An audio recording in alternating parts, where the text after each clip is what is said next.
241 പേരുടെ മരണത്തിനിടയാക്കിയ അഹമ്മദാബാദ് വിമാനാപകടം നമ്മുടെ നാടിനെ എല്ലാം നടുക്കി ഒന്നായിരുന്നു. 241 പേരുടെയും കുടുംബത്തിന് രാജ്യയുടെ 1 കോടി രൂപ നഷ്ടപരിഹാരവും അതുപോലെ തന്നെ എയർ ഇന്ത്യയുടെ 25 ലക്ഷം രൂപ നഷ്ടപരിഹാരം കൊടുക്കുന്ന ന്യൂസ് നമ്മളെല്ലാം അറിഞ്ഞിട്ടുണ്ടായിരുന്നു. എന്നെ വിഷമിപ്പിച്ച വേറൊരു കാര്യം എന്ന് പറഞ്ഞാൽ ഈ ഒരു വാർത്തയുടെ അടിയിൽ ഉള്ള കമന്റ്സ് അല്ലെങ്കിൽ ആ കമന്റ് സെക്ഷൻസ് ആണ്.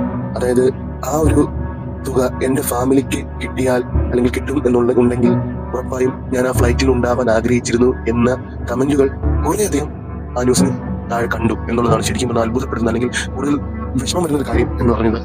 അല്ലെങ്കിൽ മിഡിൽ ക്ലാസ്സിലുള്ള ആളുകളുടെ തൊഴിലില്ലായ്മയും അതുപോലെ തന്നെ ലൈഫിൽ സക്സസ് ആവാൻ പറ്റാത്തതിന്റെ ഫ്രസ്ട്രേഷനോ അല്ലെങ്കിൽ ഫാമിലിക്ക് അച്ഛനും അമ്മയ്ക്ക് ഒന്നും ചെയ്യാൻ പറ്റാത്തതിന്റെ ആ ഒരു ദുഃഖം എല്ലാം പ്രകടമായിരുന്നു ആ കമന്റ്സിൽ. നല്ല മനസ്സിന് ഉടമകളായിട്ടുള്ള ഒരു ജനറേഷൻ ഉണ്ട്, ഫാമിലിയോട് അത്രയും കടപ്പെട്ടിട്ടുള്ള അല്ലെങ്കിൽ അത്രയും സ്നേഹമുള്ള ആ ഒരു മനസ്സുള്ള അല്ലെങ്കിൽ ഒരു ജനറേഷൻ നമുക്കുണ്ട് എന്നുള്ളതിൽ അഭിമാനിക്കാം.